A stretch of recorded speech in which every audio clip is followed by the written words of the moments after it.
This time on One Foot Flipper, we're going to look at starting your own YouTube reselling channel and what it takes. Stay tuned. One Foot Flipper.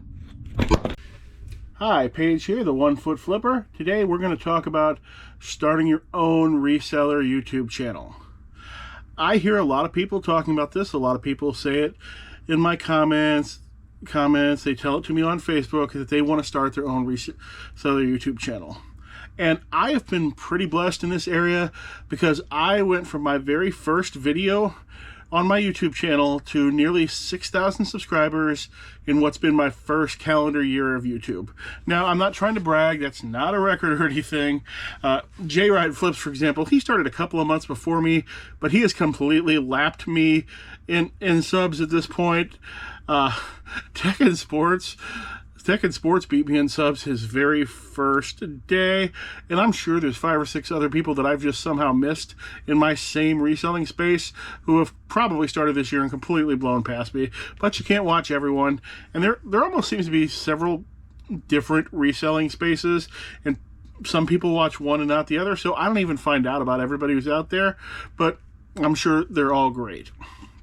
I think what I have figured out, though, is enough to help guide you a little bit in your journey as a new creator. Now, the overwhelming majority of this video can honestly apply to just about any sort of YouTube channel. Only a little bit of it is reselling specific, so if you really just want to make that Fugler collecting channel, most of this advice would apply to that too.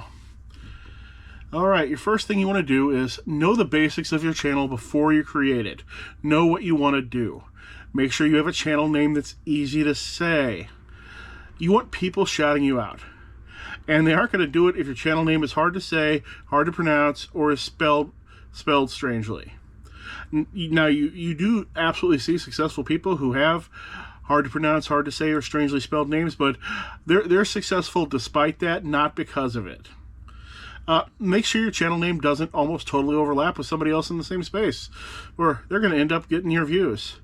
There are probably a dozen different ways to spell Philly Flipper, but there's already a Philly Flipper out there with a big following, so I wouldn't go using another spelling, even if your spelling is better than his.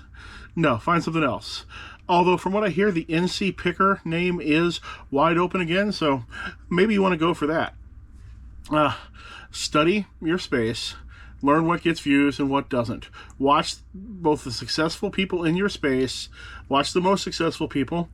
Make sure you watch Harry Tornado some. Make sure you watch Commonwealth Picker.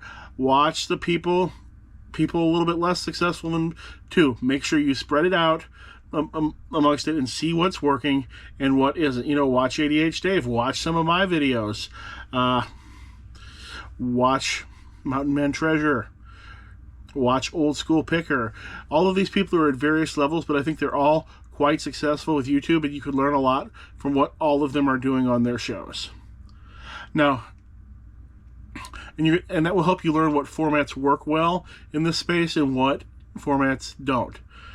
I don't suggest directly copying from anyone. There is nothing wrong with being inspired by somebody. I was initially heavily inspired by Old School Picker, as he had a successful channel. And when I was at the time I was watching, thinking about making my channel, he almost never seemed to leave his shed. And since I'm in a wheelchair most of the time, or I'm in pain with a prosthetic leg outside the house, that sort of channel appealed to me.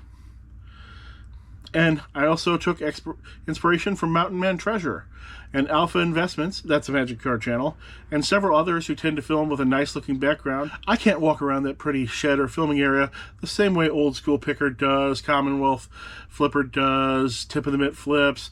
Those guys can walk around while they're filming. I can't do that. I can roll around when I'm filming slightly, pushing the wheelchair with one foot, but I'm not going to be walking around holding the camera way up here in the air throughout the entire video. I can't do that. I just hold the camera in the air for the 2-second teaser before the actual video starts. And since you're going to be doing the reselling space, before you start, clean up your eBay store, your Poshmark closet, your Bonanza bin, your Mercari market, whatever it is. Clean it up. Your videos are going to get eyes on your store. You want your store to match up with what you say in your videos.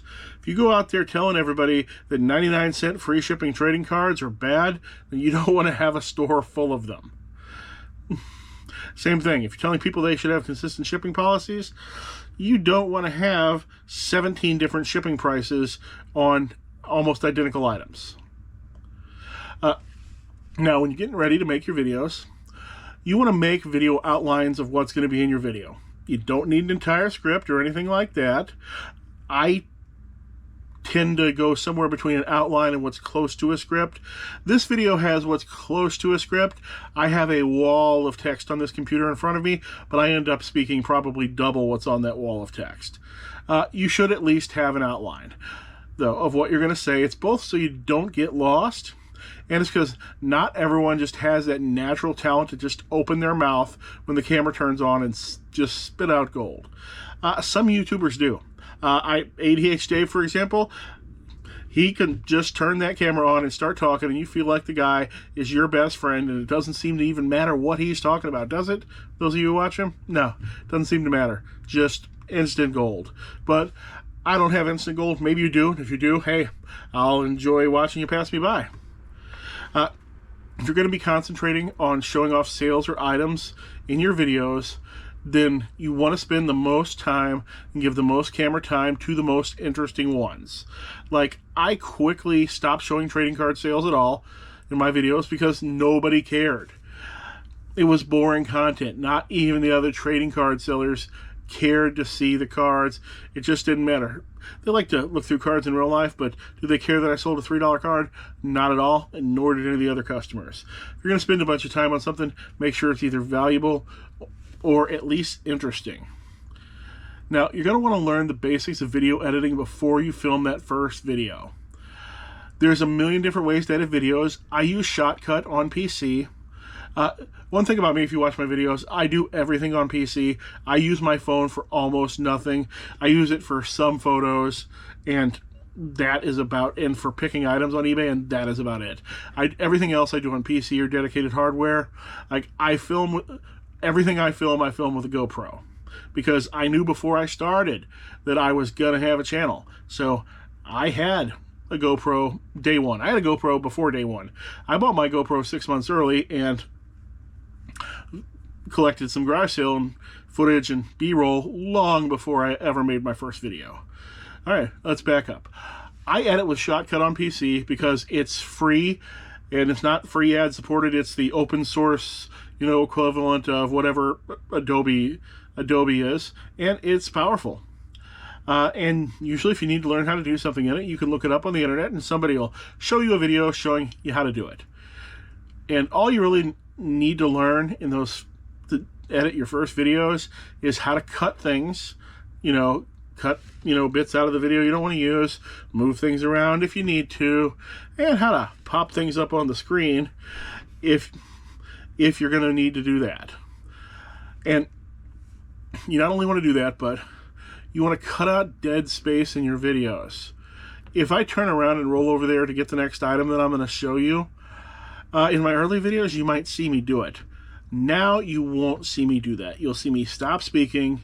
You'll see a J splice. I think it's called a J splice, where the video overlaps for about 6 frames as this one goes out and the new one comes in, and I'm there with the item. I'm not making my viewers watch dead spaces. Cut out your burps, your sneezes, and your farts if you can. Sometimes that can be impossible, though, if you don't notice until later and you're not going to go back and record the sentence. But cut it out if you can. And any editing you do past that is a bonus. And since I've gotten better at editing, I've actually gone back and re-edited some of my old really poorly edited videos and relaunched them, sometimes with some extra content, and they've done much better on relaunch. If you take anybody who's really big and you go back and look at their earliest videos, you might find this. You're going to see vertical videos or square videos. Do not do that. Don't film anything vertical or don't film anything in square aspect ratio. Film everything that isn't a YouTube short 16:9 horizontal from the very start. 16:9 horizontal is the standard for video today. You don't tune into Harry Tornado or ADH Dave on their normal main channel, watch a 20-minute vertical video. You don't do it, you're not going to see that on really any high sub channel in this space or any other. So you're eventually going to switch to 16:9 horizontal format, or your channel's going to fail. So just film it that way from your very first video. That way you don't have any weird little embarrassing ones for people who, once you make it, for people who go back and check you out from the start, and they say, oh, look here, Jimmy the Dolphin filmed his first 17 videos vertically. That won't even happen because you will have done it right the first time. That's why you want to try to be a pro from video number one. If you're going to use an intro clip or music, come up with it and have it in the first video. If you're going to use music, keep it short. You don't need a 45-second musical intro. If you're using music, use something that's copyright free, so you won't have any trouble there. And I would pick music that's not likely to offend or turn anybody off. I mean, you might feel really metal or, really hip-hop in your heart, but you don't need a hard 30-second bass beat or guitar riff at the start of your video when half of your viewers are going to be 60-year-old grannies selling things on eBay. It's just going to turn them off. So that's my advice on that. Come up with your best filming area, if you're going to have a best filming area, right off the bat. Make that first video look like it came from somebody who already has 10,000 subscribers. And if you're going to have that special video area, you might not use it in every single video. I've got one, and I probably only use it in one video in 4, mostly because between me and my daughter, we keep piling things on the area and making it worthless. So I end up filming most of my videos at this desk. Something I need to improve on, but you could do right from the beginning. But you're not going to launch that first video as soon as you finish it. You are not ready yet. What you're going to want to do is you're going to want to start promoting your channel before you launch your first video. Show up in live events, people's premieres and chats. Premieres are really good ones because there's generally not nearly as many people in a premiere as there is in a live, but usually you'll still have the creator in your premiere. Tell them what you like about them. Talk about how you're working on making your own channel. Get your name out there before the first video even drops.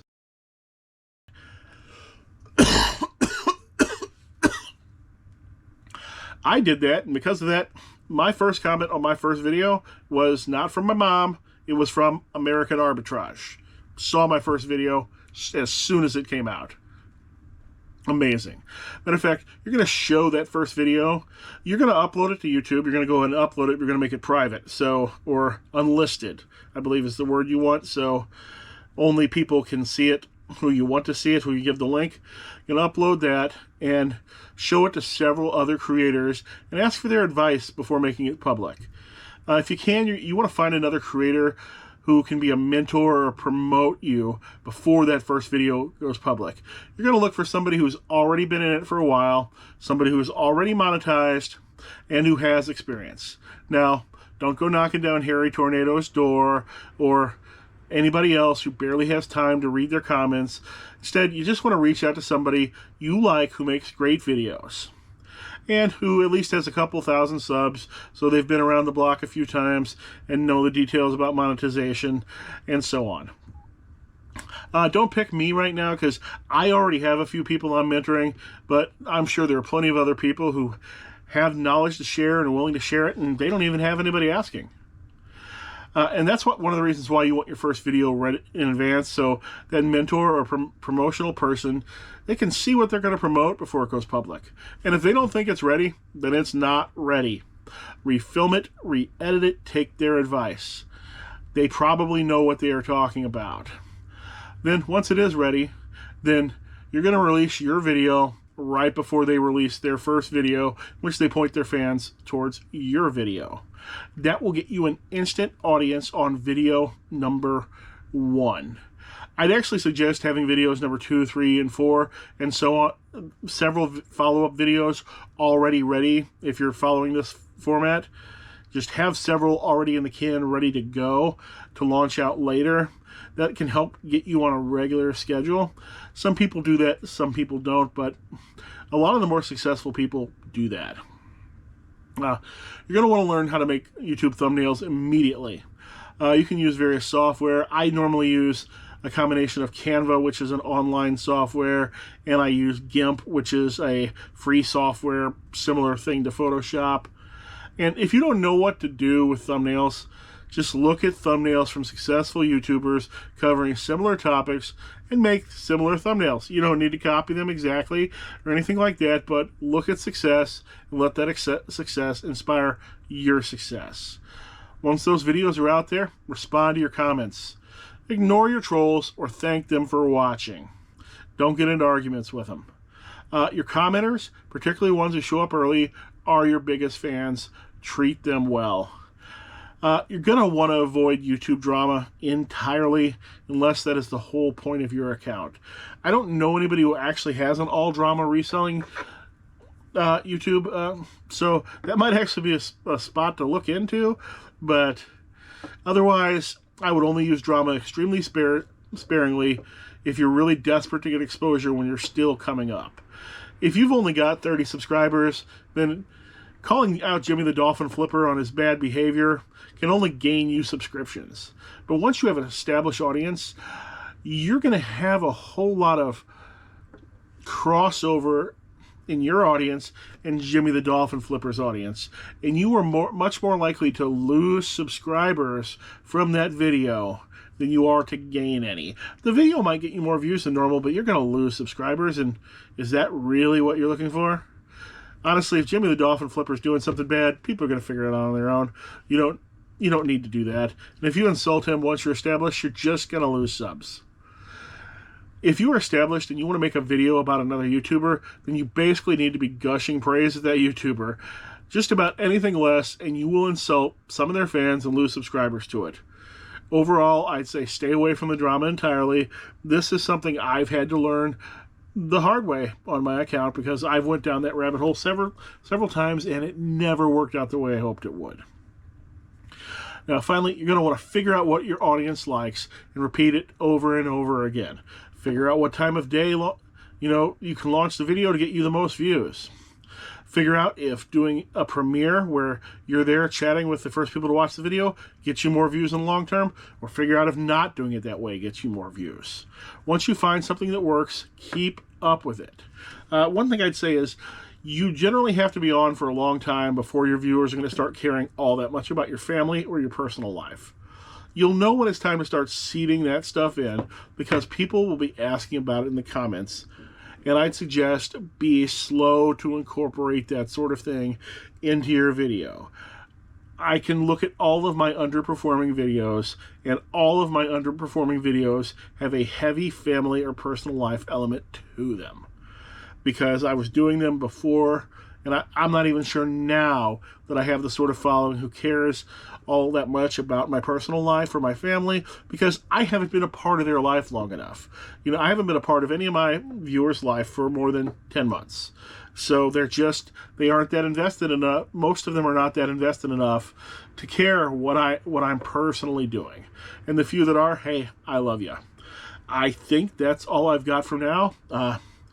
If you're not subscribed to this channel, that's actually a requirement if you want to have a successful YouTube channel, is you're going to have to subscribe to this one and tell all your friends to subscribe as well. I wish you the best in both your reselling and in your YouTube channel, and I hope to see you again soon. See, that's One Foot Flipper's nonsense video.